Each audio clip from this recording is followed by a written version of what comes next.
Peoples party historically तसव्वुर यही किया जाता है कि अगर डिस्क्रिपेंसीज भी हों इलेक्शन के अंदर कबूल करती है। 2013 में जरदारी साहब ने कहा था आरओज़ का इंतखाब है लेकिन हम सिस्टम को आगे बढ़ाना चाहते हैं। और इसी तरह जब ज़िमनी इंतखाबात हुए थे मुल्तान में, आपके कैंडिडेट जीते तो आपने कहा कि जहाँ पीटीआई हारती है वहाँ धांधली होती है, जहाँ पीटीआई जीत जाती है वो शफाफ होता है। तो यही इल्ज़ाम अब नून लीग आपके ऊपर लगा रही है कि चूँकि आपको मैंडेट नहीं मिला तो इसीलिए सारा प्रोसेस ही रिग्ड है। आप बॉयकॉट तक की बातें करना शुरू हो चुके हैं। उनके कारकुनान को, उनके उम्मीदवारों को, चौधरी लतीफ़ अकबर साहब को हमला करके न्यूट्रलाइज करने की कोशिश कर रहे हैं because people are not voting for you. जी बहुत शुक्रिया। देखिए जी, इलेक्शन होता है और इलेक्शन में हर जमात अपने अपने कैंडिडेट्स भी आगे करती है, अपना मैनिफेस्टो भी आगे करती है और भरपूर तरीके से उसमें मुकाबला करती है।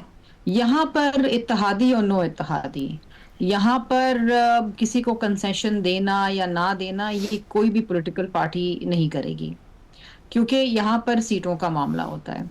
इसी तरीके से हमारी एक बेशक वर्किंग रिलेशनशिप है नवाज लीग के साथ जहाँ तक फेडरल गवर्नमेंट का ताल्लुक है, लेकिन इसका मतलब हरगिज ये नहीं है कि अगर मुस्लिम लीग नवाज आज़ाद जम्मू और कश्मीर के इलेक्शन में धांधली करेगी और वो धांधली के शवाहिद हमारे पास होंगे, वीडियो फुटेजेस होंगी, तो हम ना उसके ऊपर बात करेंगे, ना एहतजाज करेंगे, ना उसकी ऑफिशियल कंप्लेन करेंगे। ये एक्सपेक्ट ना करें। देखें, पीपल्स पार्टी हर चैलेंज को बखूबी निभाती भी है और हर चैलेंजिंग सिचुएशन के अंदर इलेक्शन भी लड़ती है। ये पहली बार नहीं हुआ कि पीपल्स पार्टी से इलेक्शन चुराया गया हो या पीपल्स पार्टी के लिए ऐसा माहौल क्रिएट किया गया हो जहां पर उनको कैंपेन करना मुश्किल हो या इलेक्शन लड़ना मुश्किल हो। चाहे आप गिलगित बल्तिस्तान के इलेक्शन देख लें, चाहे आप मीरपुर डिवीजन के देखें और कल मुजफ्फराबाद डिवीजन के आपने देखे कि जिस तरीके से मार पिटाई, जदोगोब, गोलियां, शहादत, ये तमाम चीजें, इसके बावजूद पीपल्स पार्टी ने इलेक्शन लड़ा। क्या अजीब बात नहीं है कि वो हल्के जो जिसमें पीपल्स पार्टी मजबूत तरीन थी वहां पर पोलिंग का अमला नहीं पहुंच सका, वहां पर बैलेट पेपर्स नहीं पहुंच सके। 12 बजे तक उन हलकों के अंदर किसी किस्म का कोई इलेक्शन शुरू नहीं हुआ था, कोई वोटिंग शुरू नहीं हुई थी। फिर जब चौधरी लतीफ़ साहब जाते हैं वोट डालने के लिए तो उनका घेराव किया जाता है, मारपीट की जाती है। इसी तरीके से मुश्ताक शाह साहब को मारा जाता है, उनको उनके ऊपर मारपीट की जाती है, उनकी शहादत हो जाती है। किस किस्म के इलेक्शन है? और ये सिर्फ पीपल्स पार्टी नहीं कह रही, ये मीडिया की आंख भी कह रही, इसकी शवाहिद मौजूद हैं। हमने आज की तारीख तक इलेक्शन कमीशन ऑफ पाकिस्तान के सामने 34 ऑफिशियल कंप्लेंट्स डाली हैं विद एविडेंस। ये मजाक नहीं हो रहा है, ये इलेक्शंस हो रहे हैं। और अगर मुस्लिम लीग नवाज अगर अपना वाकतन मैंडेट हासिल करता और एजेके के अंदर फ्री एंड फेयर इलेक्शंस होते तो हमारा बहुत बड़ा दिल है कि हम इनको मुबारकबाद देते। बीबी शहीद तो जब उनसे इलेक्शन छीना गया तो वो 17 सीटों के साथ एज ऑपोजिशन नेशनल असेंबली में जाके बैठी। हम तो उस जमात के कारकुन हैं, तो हमसे ये एक्सपेक्ट ना करें कि हम कोई हवाई फायरिंग कर रहे हैं या किसी ने देखा नहीं कि मुस्लिम लीग नवाज ने क्या करा, किस तरीके से बैलेट पेपर्स पे ठप्पे लगाए गए, किस तरीके से बैलेट बॉक्सेस भरे गए, किस तरीके से उनके वफाकी वुज़रा वहां फिर रहे थे, किस तरीके से एडमिनिस्ट्रेशन के साथ उनका गठजोड़ था।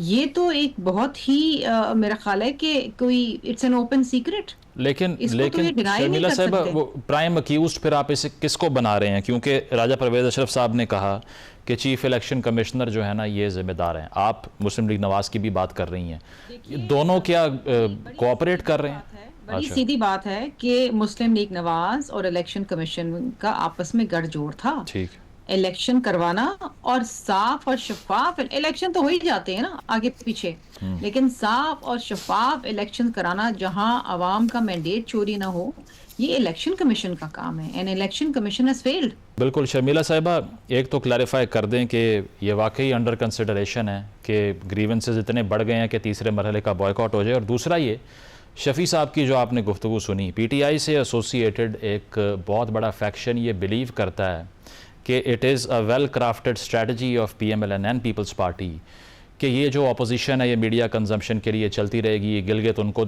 आपको दे दिया उन्होंने, अब कश्मीर आप उनको दे देंगे, तो इतना ये जो सस्पिशन है बहुत बड़े एक फैक्शन की, how do you see this, क्योंकि पीटीआई ये बात कर रही है? देखिए जी, सबसे पहली बात तो ये है कि जो धांधली मीरपुर के डिवीजन के इलेक्शंस में हुई, उससे कई गुना ज़्यादा मुजफ्फराबाद में हुई है। और मैं समझती हूँ कि मीरपुर के इलेक्शंस के बाद जब पीएमएलएन ने हमें कांटेक्ट किया और कहा कि आप हमें बताएं कि क्या तहफ़्फ़ुज़ात हैं, तो हमने 4 सीटों के हवाले से उनको कहा कि इस पे रीपोलिंग करा दें। उस पर उन्होंने कोई जवाब नहीं दिया और हम समझे कि चलें शायद better sense will prevail on them और मुजफ्फराबाद के अंदर ये इस किस्म की धांधली नहीं होगी। लेकिन जो आपने धांधली देखी है और जिस किस्म के शवाहिद हमारे पास हैं, उसके बाद तो कुछ कहने और करने और परखने को नहीं रह जाता। अब जहां तक ताल्लुक है हमारी ऑफिशियल कंप्लेंट्स का, खुदा करे कि इलेक्शन कमीशन ऑफ पाकिस्तान उसको मेरिट के ऊपर देखे, क्योंकि हमें जो गठजोड़ इनका नजर आ रहा है, मुझे नहीं लगता और मेरी जमात को कोई उम्मीद सच नहीं है कि उसके ऊपर इलेक्शन कमीशन कोई मेरिट के ऊपर फैसले करेगा या कोई किस्म का फैसला भी करेगा। जहां तक बात रही बाइकआउट की, तो इस वक्त तो ऐसा सच कोई चीज कंसिडरेशन नहीं है, लेकिन हालात इतने बुरे हो जाते हैं, इतने गैर साजगार हो जाते हैं कि हमें मजबूर किया जाता है, तो फिर पार्टी, जाहिर बात है पार्टी इसका फैसला ले सकती है। लेकिन एज ऑफ टुडे, क्योंकि पीपल्स पार्टी मैदान छोड़ के नहीं भागती और हर चैलेंज का मुकाबला करती है, बुरे से बुरे वक्त के अंदर भी हमने इलेक्शन लड़ा है, तो हम इंशाल्लाह इलेक्शन लड़ेंगे। लेकिन मैं समझती हूँ कि जिस तरीके से पीएमएलएन इस वक्त शादियाने बजा रही है और तालियां बजा रही है और कह लगा रही है, ये अवाम के मैंडेट का मजाक उड़ा रही है, ये उनकी तज़हीक कर रही है। इससे एजेके के अंदर मजीद इश्तियाल फैलेगा, मजीद मसाइल पैदा होंगे और आगे जाके यही होगा कि फिर मिड टर्म के अंदर इनको एक रिजीम चेंज करना पड़ेगा। और ये एक अब तो एक किस्म का मजाक बन गया है, पूरी दुनिया की नज़रें अब एजेके के ऊपर है।